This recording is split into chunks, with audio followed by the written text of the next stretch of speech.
Oh crap, I didn't put the light on. Sorry. Sorry. There, that's much better. Okay, welcome to the Flipping and Wholesaling Houses in New York show. I am Michael Pinter, where I teach you how to start flipping or wholesaling houses. And if you're already doing it, how to grow your business. Now, I got a question a while ago about fire damage deals and like specifics about fire damage deals. And I didn't really cover it. And I'll tell you why. And now we're going to talk a little bit about it. So the first thing is, there really aren't a lot of fire damage deals, right? A lot of fires don't happen that often. I know a lot of volunteer and professional firefighters. So in New York City, they're professional firefighters. In Long Island, they're volunteer. And these guys very rarely go on a real structure fire. They go once in a while, and they don't like to talk about it because, especially the professional firefighters in New York City. Oh, my mic's going down.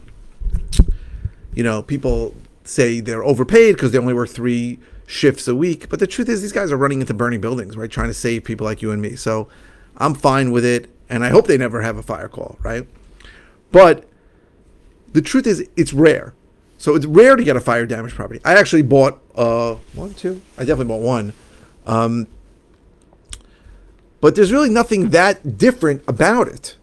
And it's very rare. So if you said, I'm only buying burners, I'm only buying fire damaged properties, you're going to have a very, very small amount of inventory to work with. And just a little nugget, if you're smart, and people do this in my neighborhood all the time, if you want to knock down a house, the best thing to do is donate it to a fire department, because the value of the structure you can write off as and get a tax deduction. I remember when I was in the mortgage business, this would happen, and it's happened on my block a few times, where people would they need an appraisal because you have to separate the land value, which you're not going to get a deduction for, from the building value. So if a property's worth $1 million and the land's worth $400,000, you can get a tax deduction of $600,000 to basically have the fire department come in and practice on it, because they don't do that many fires, at least in Long Island. And they love it, and they burn the place down, and they practice how they get into the fire and what they have to do. And then you knock the house down anyway. So that's just a little nugget, because the fire department is a not-for-profit organization. Now, as it relates to cash buyers, and this came as a question. There's no difference, right? The same guys who are going to buy a house that's in terrible condition that wasn't burned down are going to buy a house that's in terrible condition that is burned down. The only thing that you have to know is that if there is a fire damage, there's almost always a fire report, right? So I know certainly every municipality in Long Island, when the fire department gets involved, there's a fire report. And then there's an inspector that's going to come, and they're going to say there's structural problems, right? You need to, I mean, that's what happened with me. I bought a property in West Hempstead, and I think it was a meth lab that exploded in the basement. And there was structural damage to the subflooring, and they wrote 14 2x6s need to be replaced and blah, blah, blah. We had to rip up the whole floor. You know, we were looking down from the first floor into the basement. And we had to do it, and you have to follow that, and you have to get permits, right? Ideally, when you do these jobs, you want to not get permits, right? And I dealt with all the problems with multiple municipal building departments and all their different rules and all of their bullshit.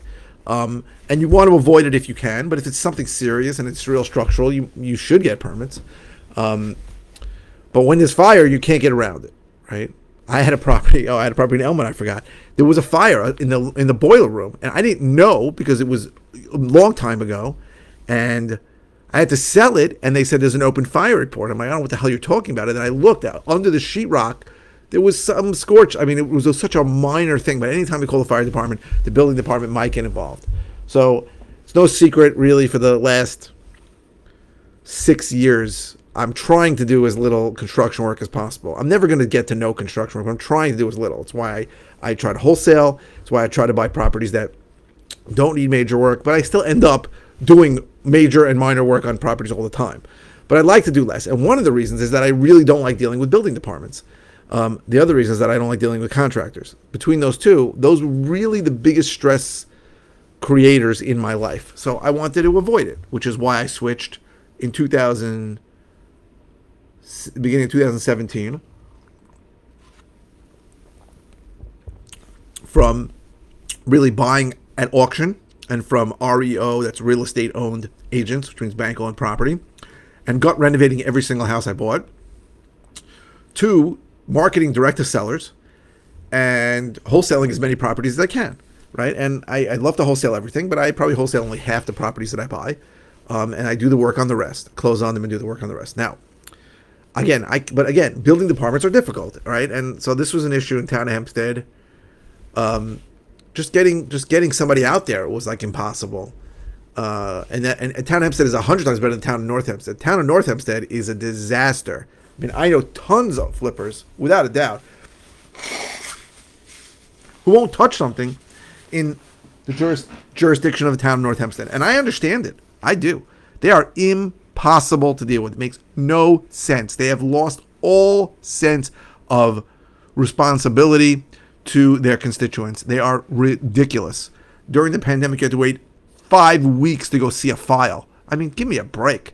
But even before the pandemic, just to get a maintained permit looked at took 8 months or something. It was an insane amount of ridiculous time. And then when it finally came back, it had 400 things that they wanted.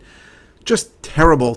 I remember I ordered a FOIL request, so I just wanted to see what was going on a file, on a property, see what was open, if there was anything open, are there violations. They made me, it was a property I owned, and they made me, after weeks, they made me come down there and pay them 50 cents to redact something on the FOIL request. First of all, that's the stupidest thing I've heard. So I had to drive to Manhasset, give them 2 quarters for them to redact it. Guess what? I never got it. It's going on 6 years now. So I'm guessing I'm never going to get it. So you're dealing with people who just don't care. Now, actually, I shouldn't say it. I guess they care, but the system is completely screwed up. I just read they're being investigated. I'm thrilled, right? That building department should be stripped down bare and started from scratch, as far as I'm concerned. They have no idea how to do business. They are. You cannot even come close to comparing them to either Oyster Bay or Hempstead, who are, by the way, no prizes either there. Oyster Bay is better than Hempstead. Hempstead, during the pandemic, they were terrible. But at least there's some semblance of that things work there.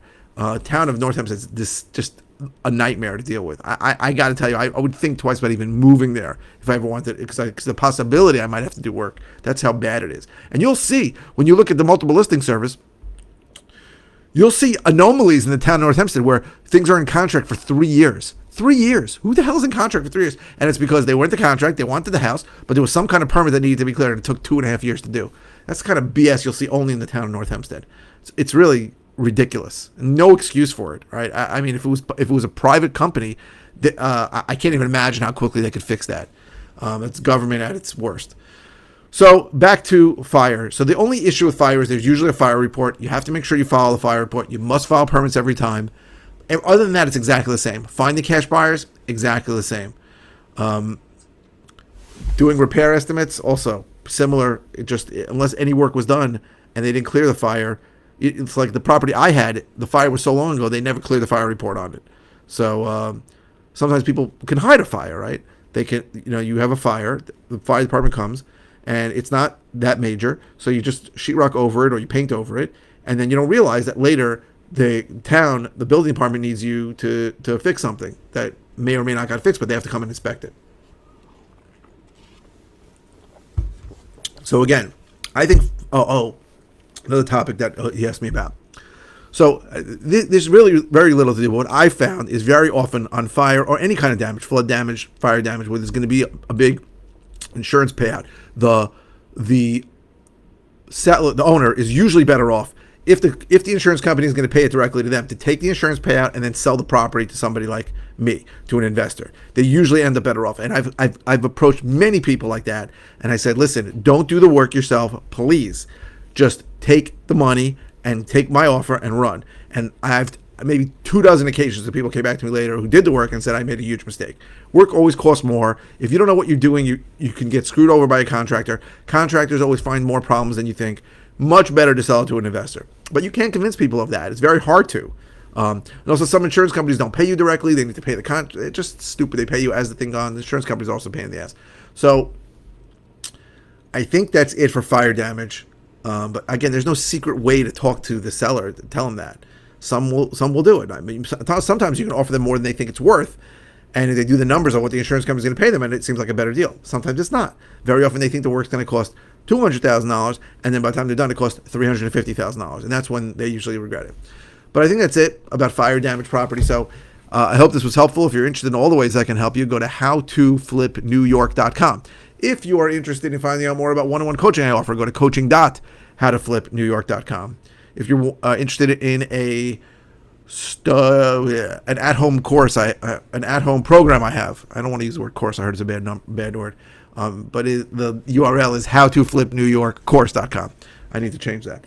And if you're watching on YouTube, please subscribe. If you're watching any media channel, please click the thumbs up. The likes help the algorithm and get more people to see my videos. What else? Oh, I post 5 times a week, so please keep the comments coming. I'm getting low on comments. I went back to this one, which I didn't even want to answer, but I assume people know things that most people don't, and it's a mistake. It's my fault. So I'm glad I answered it. So thank you, Jules, for the request. And thank you all for watching. I really, really appreciate it.